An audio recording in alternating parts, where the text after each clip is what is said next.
Americans for Prosperity is committed to breaking barriers across the country, and Americans for Prosperity is growing across North Dakota. By calling on lawmakers to reduce taxes, spend less, improve health care, and provide second chances, we can empower all North Dakotans to rise. We're fighting for you. Join us today so we can make North Dakota the best state to live, work, and raise a family. Americans for Prosperity paid for this ad.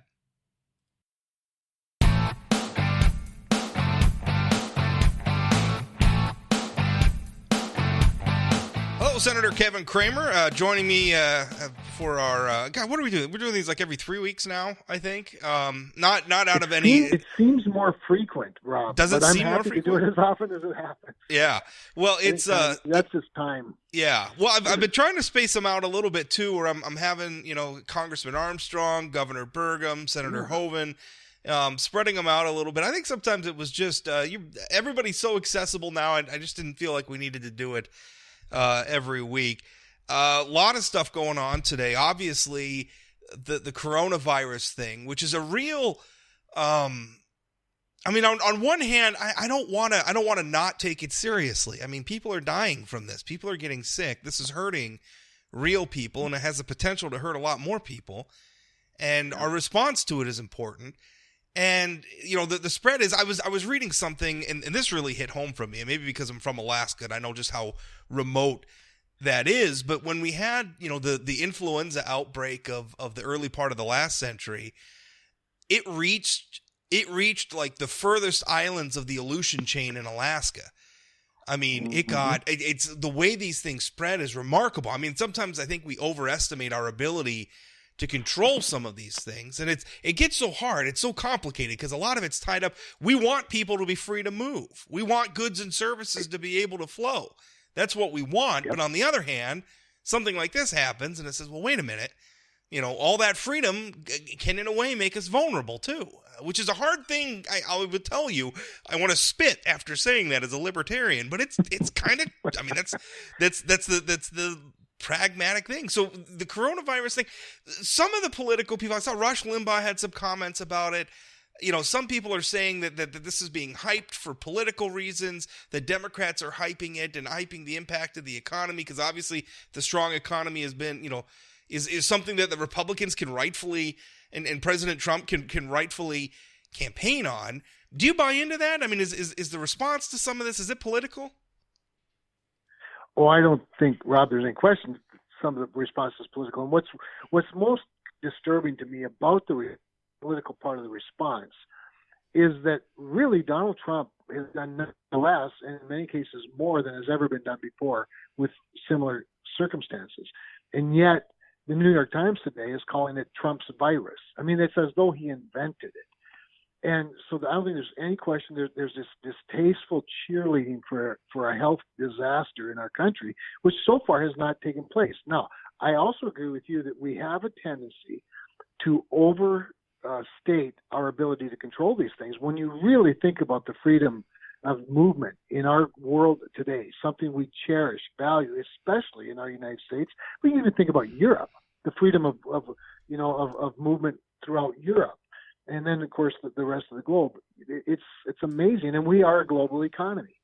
So, to the point, what frustrates me is the best way to solve the problem is for everyone to be pulling together. And right now, in our hyper-partisan political environment in the United States, we're seeing exactly the opposite happening, particularly by people like Chuck Schumer, Nancy Pelosi, and some of the president's candidates, not all of them, but some of them that really are trying to seize on anything they can seize on to blame Donald Trump. The encouraging thing to me, Rob, is that a lot of people, it's not working with a lot of people. In fact, with many people, they've been inoculated, if you excuse the expression, from a lot of this because they've become so used to everything being Donald Trump's fault in the eyes of the mainstream media. In fact, in my view, the greatest contribution Trump's made to the country is the exposure of the mainstream media and fake news. So I don't know how effective it is, but I will say this. I do think it is part of what's having an effect on the stock market itself, because the stock markets, not markets in general, but the stock markets are quite emotional to geopolitical issues. And So and not unreasonably. I mean, obviously, if we're concerned about this virus right. being spread, that's right. It's not unreasonable to say, well, that's going to interfere with the flow of goods and services, which is going to impact a lot of businesses' bottom lines. I mean, that's a rational market reaction, I believe. It is. It is, and some would argue, and I think are arguing somewhat successfully, that because our markets have become so large so fast, that there is a lot of fat in them, and that this correction, a lot of times, even CNBC refers to it as a correction. Well, I don't, I think it's a funny term in some cases. In some cases, it's an appropriate term. I don't know how appropriate it is in this situation, but there is a correction that doesn't so far seem to be affecting the rest of the economy or even a reflection of the economy, rather a reflection, to your point, of the disruption in a global economy that's obvious. I mean, we know, for example, in agriculture, we're not seeing the purchases from China that we were hoping or that were even promised in the China trade deal. But on the other hand, we also know there are container shipments, for example, ships and container cars that are not coming back from China because we don't want them back. And they carry dairy products, for example, cheese, if you will, as one specific product to China not coming back. And obviously workforce disruptions in the supply chain. And all of that's going to have a negative market impact. And on the other hand, again, it'll be restored. I don't have any doubt about that. But we don't know how long this is going to take or how broad it's going to be or how deep it's going to end up right here in the United States. But I don't think anybody's doing anything wrong, certainly not the administration, in terms of dealing with it. We're hearing a lot of the news reports are state level responses. We're hearing about, a case identified in California or so many people quarantined in New York or what have you. In North Dakota here, certainly we've had, reports where, nobody quarantined, no identified cases, but they have some people that they're watching. I think it was a few dozen, I think maybe was the last thing I'd seen, which is kind of amazing. I remember it's amazing. I think, again, getting back to my example about how, you go all the way up to some of the most remote parts of our nation and disease can spread there. The way this stuff spreads is sort of a fascinating, if you could take, the suffering and the harm out of it, is sort of fascinating to watch. Are you satisfied though with the government's response so far? I mean, do you feel like they're doing everything? I know President Trump named Vice President Pence as sort of the czar of our response to this. Are you satisfied with that? Do you think more can be done?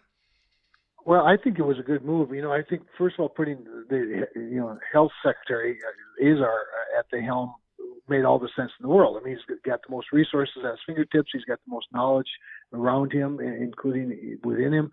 And that was the appropriate first step, along with, by the way, shutting down some of that freedom of travel. He was quick to stop travel from China to the United States, and people criticized that.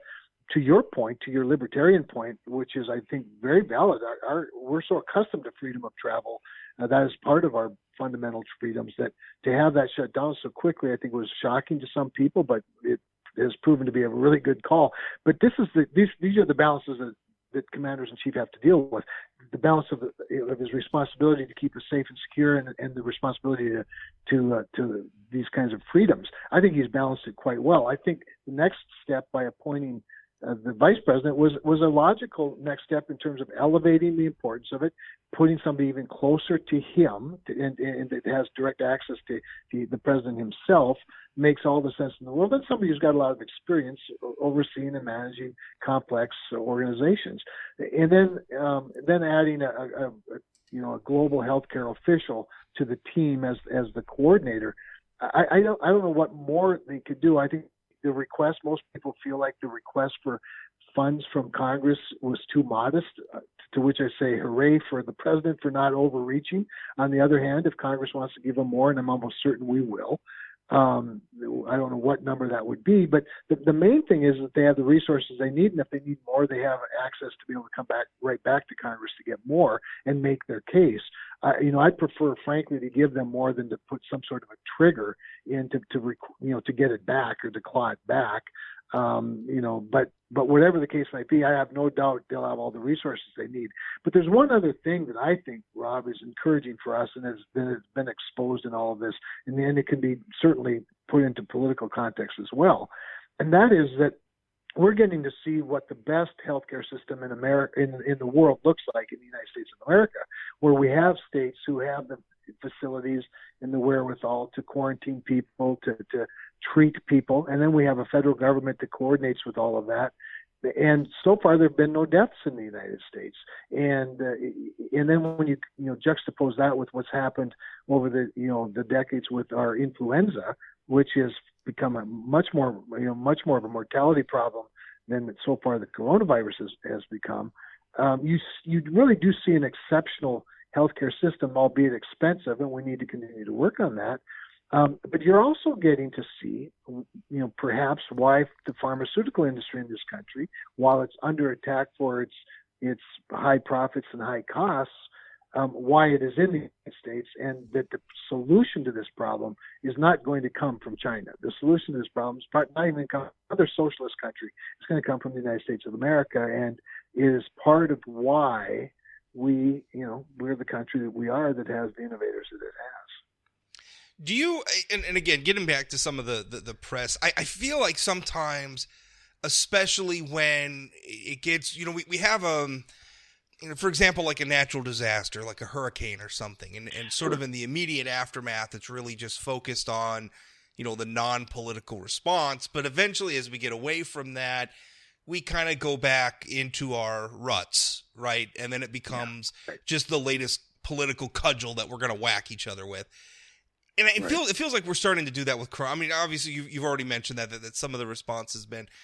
I worry because I think back to all the concern about Russia meddling in the elections, and they obviously try to. I mean, they're trying to do something. I can't speak to what Russia's motivations are, other than I think it's just chaos. I think they're just trying. Some of these bad actors are just trying to create chaos. But there was so much focus on it that it almost becomes like a self-licking ice cream cone, right? Where it just sort of creates this own. We're so scared of it that it almost accomplishes their goal for them, right? And so I'm worried that with coronavirus too, where we just, because it's become a useful political cudgel, and now we're going to talk about it, maybe fun and exaggerate some of its impacts and gin up some of the scare, that it's going to become a self-fulfilling prophecy. We say, well, this is going to tank our economy, and it'll tank our economy just because everybody believes it's going to tank our economy. I don't know if that's actually going to happen, but I mean, that's what I worry about when we start talking about it this way. It's like, let's just take a deep breath. Let's look at the facts and let's respond to it. I mean, that's what scares me.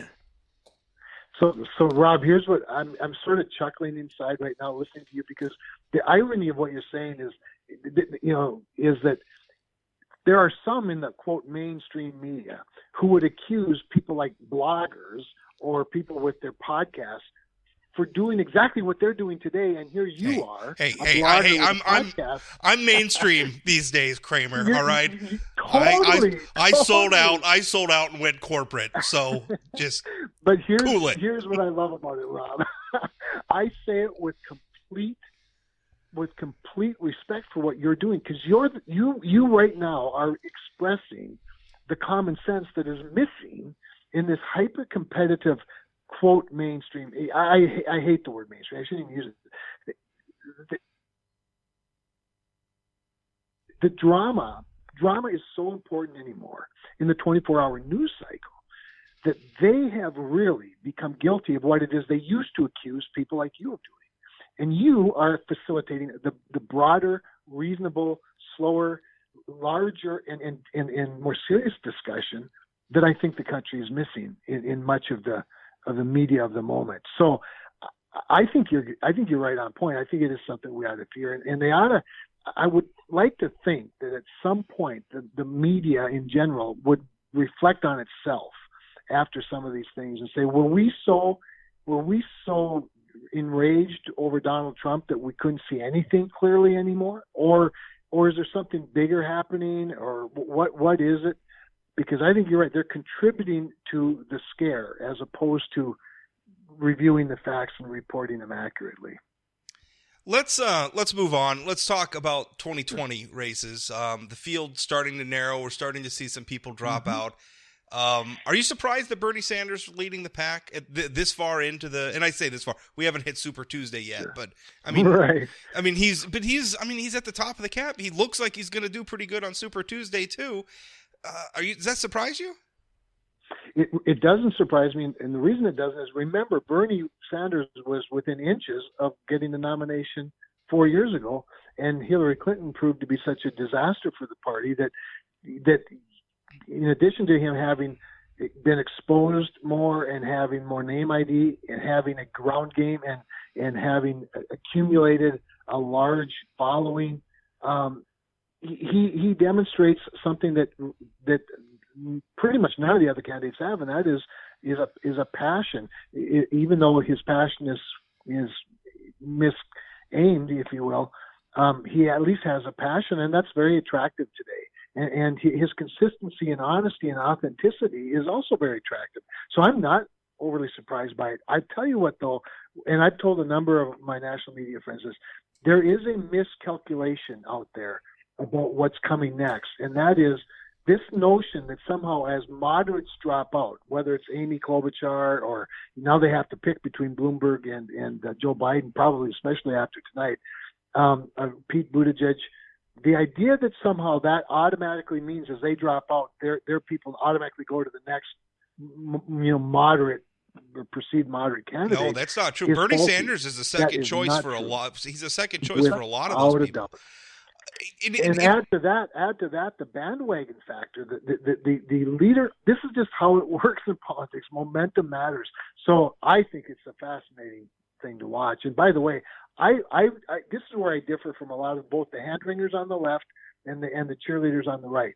The idea that the chaos that has ensued in the last couple of presidential debates, which I've never watched Democratic presidential debates until this year. These have been so fun to watch and entertaining. But I see excitement. I'm sure there's some alarms and there's some things to be concerned about.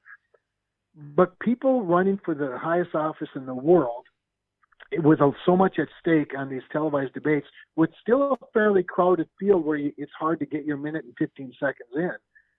Being a little bit out there, that to me, that doesn't look as bad to me as it does maybe to a lot of other people. And I think it has as much of a favorable or positive effect as it does a negative. So I don't dismiss any of them. That's certainly not Bernie Sanders. That's kind of the segue into my next question, because I hear a lot of people, a lot of Republicans who are just, Sanders is Trump's preferred candidate. That's who he wants to square off with. If it's Bernie Sanders, it's going to hurt all these Democrats down.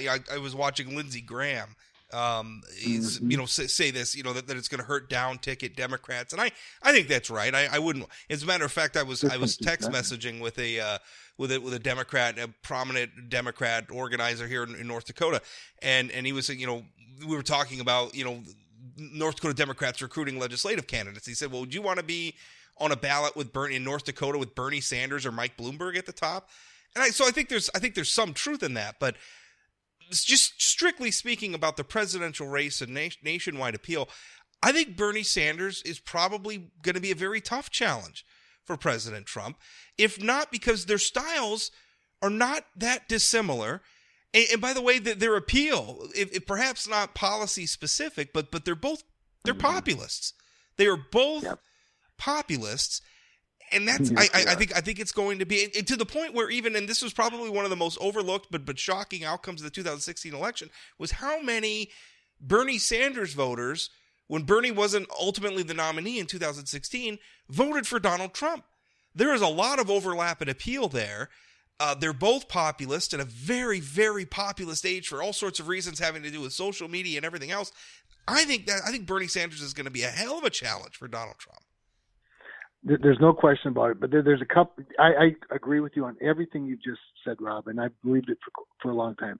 The challenge that the Democrats have, however, is it's more their own than it is anything. There will be a certain Wall Street,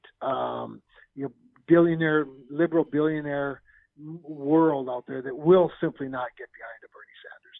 And those liberal billionaires, it's amazing to me, by the way, the outside money in U.S. Senate races is all on the left right now. All of it. I mean, when I say all, I mean like 90% of the outside money that's been put into targeted U.S. Senate races is coming from the left, and it's coming from liberal. Well, look at your own race in 2018. It was very lopsided in favor of your opponent, right. Senator Heitkamp. And those are not going to be Bernie Sanders liberals, I don't believe, because for one thing, he disavows them, and second of all, it's not good for their bottom line, his brand of politics.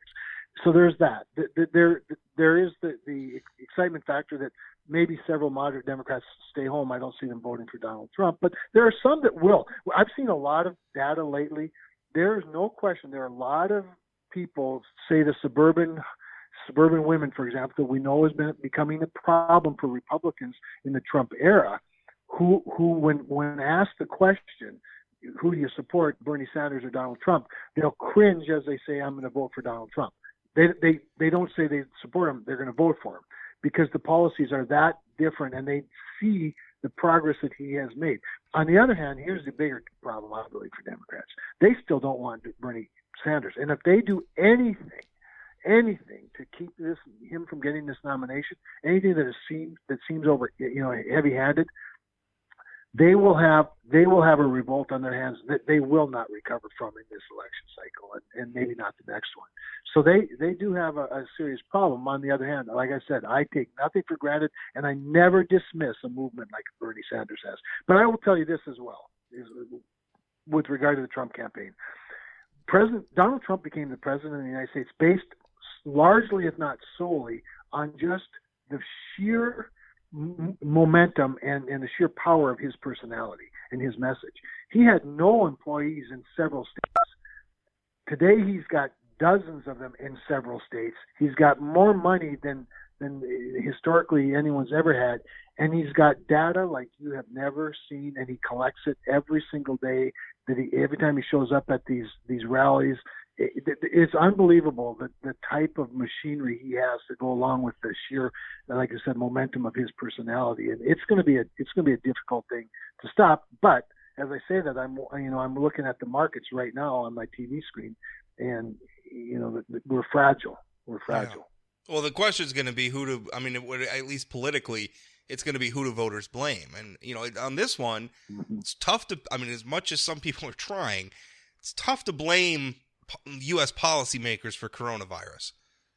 That's a tough thing to do. You're right. Let me ask you this, and this is kind of a larger philosophical. Do you consider yourself a populist now? Because we're just talking about President Trump as a populist, Bernie Sanders is a populist.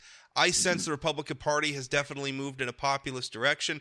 To my chagrin, I am not a populist. I'm the guy who rails against the initiated measure process. I am deeply skeptical of majoritarian political impulses, and that may just be if I have too many people agreeing with me, I start looking around like what is wrong? What is wrong with me? What's wrong with me? Yeah. But joking aside, do you consider yourself a populist now? Because that's been a big shift. I consider North Dakota largely a populist state. I agree with that. And I think our history is certainly rich with that, and that's why you throughout our history you've seen large swings politically. But that said, am I a populist? I value the representative government quite a bit, and we have a sort of a special relationship in North Dakota because we're so small. That we probably have a tendency to be a reflection of our population, which I think is somewhat populist. Obviously, that said, I'll tell you where my populism, if I am a populist, where it really eludes me, and that's in what we're debating right now with regard to the, as you probably know, Rob, the FISA system, the Patriot Act is up for renewal here in about 2 weeks, and so reauthorization of FISA is on the table. And Bill Barr and the Trump administration, of course, want a reauthorization of it. Several of us are very concerned, and when I say us, I mean people like Mike Lee, Rand Paul, and me, and several others as well. But we're very concerned about the abuses that we've seen in the FISA program, particularly during the last presidential election, and the fact that FISA, which is in international court, is created to spy on terrorism and it's a counter-terrorist measure, that court has been used now to spy on Americans, something we were told would never happen, something we were told in the last reauthorization where we put some reforms into it was even less likely to happen, and lo and behold, it happened. And so reauthorization of FISA is not going to be a layup. And I'm one of probably at least the top 3 or 4 senators that are sounding the alarm and saying, I'm not ready. I'm not on board yet until we see serious reforms. And I'm not talking about regulatory reforms coming from Barr, which are good. He's offering up good regulatory reforms. I'm talking about statutory reforms. There's got to be more confidence that this FISA court is not going to be used to spy on American citizens or abused. I personally think, Rob, and call me radical, I personally think every conviction that has been the result of the Mueller investigation, which but for abuse by the FBI of warrants and fraudulent warrants and spying on people like Carter Page, for example, but for that wrong-headed premise, there would not be a conviction of anybody, of anybody, and including Roger Stone, by the way. Yeah. So I just think those should all just obviously and naturally be undone. Regardless of how guilty they might be of something, you can't spy on Americans, and you can't use the abuse, use the FISA court, and then the FBI and the heavy hand of the FBI and the threats of the FBI against people as a result of that wrong, conviction or that wrong investigation. I'm happy for that. I am happy for that shift, and I say that as somebody under when I under the Bush administration, when we had 9/11, we had the invasions of Iraq and Afghanistan, we had the global war on terror. I supported the creation of a lot of this, and shame on me, I guess. I believed that our institutions, like the FBI, like our intelligence agencies, could be trusted, and that there would be mechanisms in the background like the FISA court that would provide appropriate oversight, and we were wrong. They didn't. The FISA court was lied to. At least some factions within these agencies prove they cannot be trusted with this sort of authority and sort of power. So I agree with you, and that's definitely been a shift, I think, for a lot of Republicans, which is not a bad thing at all. Well, I always joke around with people, getting back to the populism issue. I always joke around with people that if you go back, Byron Dorgan published a book while he was still senator. It's called "Take This Job and Ship It," and it was about losing jobs and losing blue collar jobs and everything. That book could have been written by 2020 Donald Trump. It really could have been. Stylistically, there may have been some differences, but just in terms of substance, so in terms of the populism, you're right. North Dakota's always been a populist place, and there's been some realignment on that front. Let's talk, before I let you go. Let's talk a little bit. I'm looking at a tweet here of yours where President Trump was over in India, obviously something that got a lot of headlines. He's with the Prime Minister, and they're holding up a letter of yours concerning Polska. How did that come to be? So it's really interesting. So North Dakota, Montana are top 2 producers of pulse crops in the United States. And, of course, India is the number 1 consumer of pulse crops. So things like chickpeas and edible beans. Chickpeas are like a staple in India. They're like rice is to China or Asia. It's like potatoes are to us, and so I've also always had an interest in Indian Americans. As you know, as much to the chagrin of some of your listeners, I've championed reforms in our immigration system to recognize the incredible contribution of Indian scientists and doctors and software developers and engineers and whatnot, in importance to our economy in a merit-based immigration system. So, as a result of that, I actually was invited down and went to the Howdy Modi rally down in Houston when Prime Minister Modi came over and sat in the front row, sat with the president, and anyway, had lunch with him and brought up the idea of chickpeas and pulse crops. And so then when President Trump, and by the way, since then I've met with the ambassador, I've met with the consul general, I've been working on a trade delegation to North Dakota. Well, so before the president went to India, Senator Steve Daines of Montana, and I sent him a letter requesting that he put pulse crops at the on the table for discussion, and we outlined the various tariffs and roadblocks to American pulse crops. So largely based on their own protectionism in India. But anyway, so we sent them this letter. Well, lo and behold, from India, they emailed back to me a picture of Prime Minister Modi and President Trump holding up our letter with big smiles on their face as to say, "We heard you, we hear you." So then, which was fine, of course. Then today I got a call from Wilbur Ross, the Secretary of Commerce, who of course oversees the United States Trade Representative, and that's Bob Lighthizer. And of course he was in India as well, and he called me to tell me the president gave him the letter, and I won't share a lot more because it's all in negotiation now. But only to say, pulse crops, North Dakota and Montana, are very high on the priority list for our negotiating. On a trade deal. So, 1.5 million Indians eating nut-butter chickpeas could be kind of good for northern North Dakota. I always have to laugh too when I see during the Howdy Modi event or President Trump overseas in India, and just the roaring response they get. So much of the opposition to President Trump is built around the idea that he's like a white supremacist, and then to see that, I guess I don't know. I mean it's. There's obviously a dissonance there. I mean, there's something going on that doesn't compute. There is a disconnect, and there's no question about it in our country, particularly with mainstream media that fail to see that, and I think they want to deny it. The reality is, and this has been a point of, I don't mind saying, I think it's safe for me to say, this has been a point of some frustration, quite a bit of frustration for the president himself, and he and I have talked about it, even how the media talks about his relationship with other foreign leaders. And, you hear the occasional yuck-ups of, Justin Trudeau on open mic at NATO and various things. And then it gets so overblown as though these guys all hate each other. And the reality is, if you notice, when he shows up, I don't care where it is, if it's NATO, G7, United Nations, everybody kind of wants to be close to him in pictures, And the reality is he has a very good relationship with a lot of these people. They tell me that. I met just a couple of weeks ago. I was in Munich, and I met with the president of Ukraine. I met with the president of Afghanistan, so Zelensky and Ghani. They love the guy, and they love the United States of America.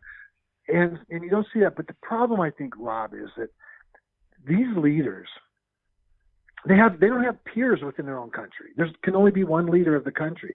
And our leader really doesn't have a peer anywhere in the world by virtue of him being the leader of the free world. And so I think it gets funny. We forget sometimes. But I do think, the magnitude of his personality, and Modi, by the way, very similarly. This is a guy with tons of charisma. Now, he's a hardliner, and by the way, there are places in India where he's not real popular for really good reasons. But these big personalities, they attract, I think, an affection and a warmth and an enthusiasm that maybe some others might not have if they didn't have that level of charisma either. Yeah.